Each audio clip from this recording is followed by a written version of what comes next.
Why can't Tshisekedi and the DRC have their own defensive measures? Rwanda's problem has always been FDLR in Congo. I can repeat it 100 times. And if this problem of FDLR is not resolved, of course, Rwanda will always remain involved as part of this problem. I mean, there are no two ways about it. And this is something we have said for the last 30 years. Is Kagame the only one allowed to claim self-defense? If Kagame uses the FDLR as a pretext for military action inside the DRC, then Tshisekedi must confront that double standard and demand the same right to defend the DRC against AFC/M23.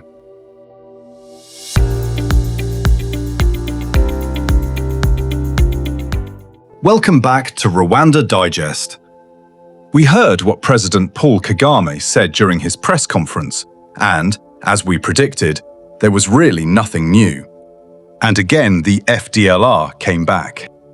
As we know, the FDLR has repeatedly been used by President Paul Kagame as a justification for Rwanda's security policies and actions in Eastern DRC. And frankly, it is frustrating to hear this argument again and again and again, as if Rwanda is the only country in the Great Lakes region with security concerns. This is what makes the situation so maddening. You hear President Kagame talking about Rwanda's right to take defensive measures. But what about the Democratic Republic of Congo?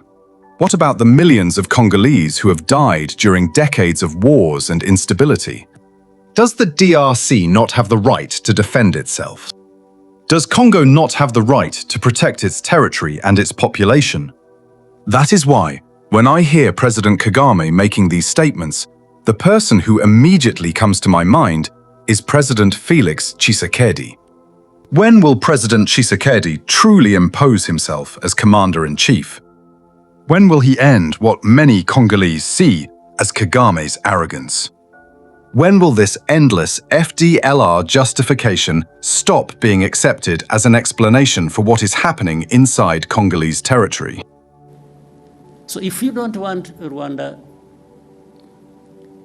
if anybody keeps saying Rwanda, and doesn't want Rwanda to have anything to say in this, why don't you remove this problem and see whether Rwanda was using it as an excuse? But there is even open information. By the way, people in Kinshasa, the government and officials, they say it publicly, openly. They've said it many times over a long time. They tell you, yeah, they want to bring change in Rwanda.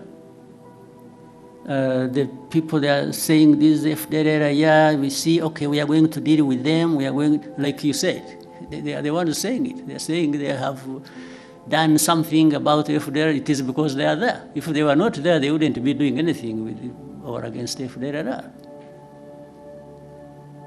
You have to ask yourself, when President Tshisekedi sits down and watches Kagame saying these things, what goes through his mind? Does he jump in his chair in frustration as some of us do?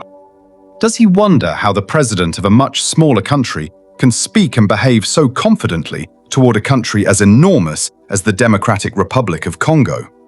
It is almost like watching a tiny animal challenging an elephant and somehow believing that the elephant will never respond. President Tshisekedi, please do something. At some point, the frustration becomes so great that people begin searching for explanations for why Congo does not respond more effectively. But what we know on a regular basis, they arm them, they integrate them in their own forces, and we have evidence because we have people here,